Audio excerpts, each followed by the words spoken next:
안녕하세요. 연세와합병원에서 척추 질환에 대한 치료를 담당하고 있는 정형외과 서준영 원장입니다.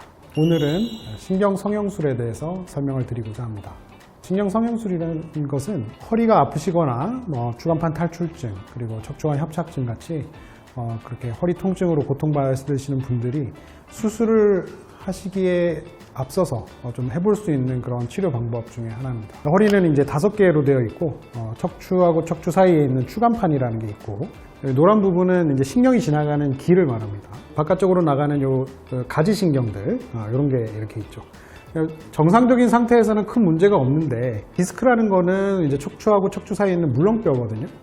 정상적인 해부학적인 명칭이고, 여기서 뭔가 디스크가 이렇게 튀어나와 가지고 신경을 누르거나 그렇게 하는 것이 이제 디스크 탈출증, 추간판 탈출증 이런 식으로 얘기를 하는 거예요. 그러면은 눌린 신경은 막 염증이 생겨 가지고 자극을 받고, 그것 때문에 이제 통증이 생기고 방사통이라든지 심하면은 마비까지도 생길 수 있는 그런 질환인데, 그런 분들이 이제 선택적 신경 차단술이라 그래 가지고 요 신경 근처에만 약물을 뿌리는 그런 방법을 주로 하게 되는데, 이렇게 신경 차단술이라는 거는 요 가지신경 하나 또는 2개, 3개까지 하기에도 조금 너무 많은, 그러니까 일단 시야 방사선을 쬐야 되는 그런 부담도 있고, 그래서 한 번에 할 때 하나 내지는 2개의 신경에다가 이제 약물을 뿌려주게 되거든요.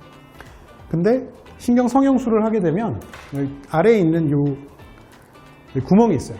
이 카테터를 여기 신경 이 공간에다가 이렇게 삽입을 하는 거죠. 이렇게 삽입을 해서 이걸 쭉 올려줄 수가 있어요. 이런 다음에 또 이제 조작도 가능합니다. 이렇게 왔다 갔다 움직일 수가 있어요. 그래서 올라가다가 어떤 구조물에 걸려서 안 움직일 때는 이제 방향을 조절을 하면서 쭉 올리는 거죠. 이렇게 쭉 올리면은 신경의 앞쪽 그리고 디스크의 뒤쪽, 이쪽에 이제 대부분의 병변들이 생기게 되는데, 이런 신경 차단술로 그쪽으로 약물을 보내기가 쉽지가 않아요. 그런 반면에 신경 성형술을 쓰게 되면은 그 부위에 직접적으로 약물이 쭉 전달되게 할 수 있고, 그리고 얘가 이제 한두 군데 그런 신경만을 차단하는 거에 비해서 이런 카테타를 쓰게 되면은 약물을 한 10배 정도 더 많이 쓸 수가 있고, 그리고 우리가 병변이 있는 그 타겟 부위에 정확하게 이제 약물을 넓게 퍼뜨려 주기 때문에 염증들을 어느 정도 씻어주는 역할도 많이 해주게 됩니다. 너무 이렇게 디스크 탈출증이 심해가지고 신경이 막 확 끼어 있고 척추관 협착증으로 인해서 막 마비가 생기기 직전까지 가신 분들한테서는 효과가 좀 떨어질 수도 있어요. 근데 그런 분들도 사실 수술을 좀 두려워하거나 무서워하거나 그러신 분들이 많거든요. 그런 분들한테서 이제 시간을 벌어줄 수 있는 그런 치료 방법 중에 하나로 꽤 괜찮은 방법인 것 같습니다. 국소 마취면 충분합니다. 이거는 전신 마취를 하게 되면 배보다 배꼽이 더 큰 거고, 바늘이 들어가는 이 부위만 이렇게 국소 마취를 해주면 충분히 덜 아프게 그렇게 해서 할 수가 있습니다. 수술이라는 거는 할 때는 해야 되거든요. 수술이 꼭 필요한 사람은 이제 제가 수술을 권유를 해가지고 수술을 받게끔 이렇게 하는데, 카트에 실려가지고 오신다든지 119 통해서 온다든지 그런 분들은 되게 효과적으로 해서 시술하고 나면 그 다음날부터 좀 어느 정도 생활이 가능하고 일어서서 보행도 가능하고 그렇게 되는 경우가 많아서 그런 분들한테 좀 많이 쓰고 있습니다. 제가 여태까지 이렇게 쭉 해오면서 정말로 이제 그 디스크 탈출증이 너무 심해가지고 효과가 없는 분들도 가끔씩 있긴 한데, 확실히 효과는 좋은 것 같아요. 상당히 성공률이 높은 시술이라고 저는 생각을 합니다.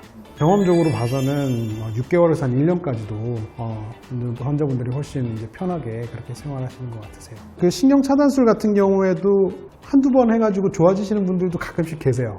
근데 이렇게 주사 맞으시는 분들이 대개는 한 6번에서 12번까지 일주일에 한 번씩 계속 병원을 찾아가가지고 또 주사 맞고, 그 자체가 에너지 낭비고 또 힘드시고 시간 낭비고 그러시잖아요. 근데 이게 소총이나 수류탄이다, 이거는 그냥 융단 폭격이라고 보시면 돼요.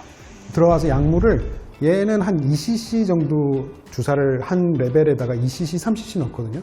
더 넣으면은 이 신경이 마비가 돼가지고 걷지 못하는 경우도 있기 때문에 넣을 수 있는 양이 한 2, 3cc 정도 되는데 비해서 신경 성형술 같은 경우에는 주사기로 한 20cc, 30cc를 집어넣는단 말이에요. 효과가 훨씬 좋은 것 같습니다. 네. 신경 차단술이나 이런 거를 했을 때 여기 들어가는 약물이 마취제가 들어가고요. 그다음에 소염제가 들어가요. 소염제는 이제 스테로이드라는 게 들어가거든요. 스테로이드 없이도 할 수도 있어요. 스테로이드 저는 아주 소용량 쓰거나 아예 안 쓰거나 그렇게 해가지고 하거든요. 이 약물이 잘 퍼지도록 해주기 위한 그런 확산 촉진 효소제가 있어요. 그렇게 해가지고 섞어가지고 이제 하는데 신경 성형술에서도 똑같은 약이 들어가요. 단지 용량이 다르고 그렇다 뿐이죠. 근데 병원 가가지고 또 거기서 한두 시간 정도 소모하면서 주사 맞고 그런 시간적인 그런 코스트에 비해서는 훨씬 더 효율적이라고 볼 수 있죠. 근데 가격적인 측면에서는 아무래도 보시다시피 조금 움직여야 되니까 이게 또 한 번 쓰고 딴 사람한테 쓸 수가 없잖아요. 일회용이고 물론 주사도 똑같지만 주사는 뭐 얼마 안 하잖아요, 그죠? 근데 이제 얘는 들어가서 움직이는 카테터에 또 이렇게 해서 또 이거는 수술방에서 저희가 하거든요. 수술방 인력들 그리고 이제 수술방에서 그 수술하는 거하고 똑같이 포를 깔아요. 완전히 이제 무륜 상태로 저희가 시술을 하기 때문에 뭐 그런 비용들이 다 포함돼서 되는 것 같아요. 그래서 비용적인 측면에서는 좀 있지만 제가 생각하기엔 조금 더 좋은 치료 방법이 아닌가 그렇게 생각이 됩니다. 추간판 내장증이라는 게 있거든요. 그러니까 디스크가 튀어나오거나 아니면 협착증이 있거나 그렇지가 않아도 허리가 아프신 분들이 계세요. 추간판이 약간 변성이 됐다거나 그런 분들은 허리에서 염증 물질들이 많이 분비가 되는 그런 상태일 수가 있거든요. 그런 분들한테서 상당히 효과적입니다. 그러니까 수술할 데가 없는 분들, 하지만 허리가 아파서 고통받는 분들, 그런 분들도 이 치료를 해주면 되게 효과적인 그런 치료 방법인 것 같아요.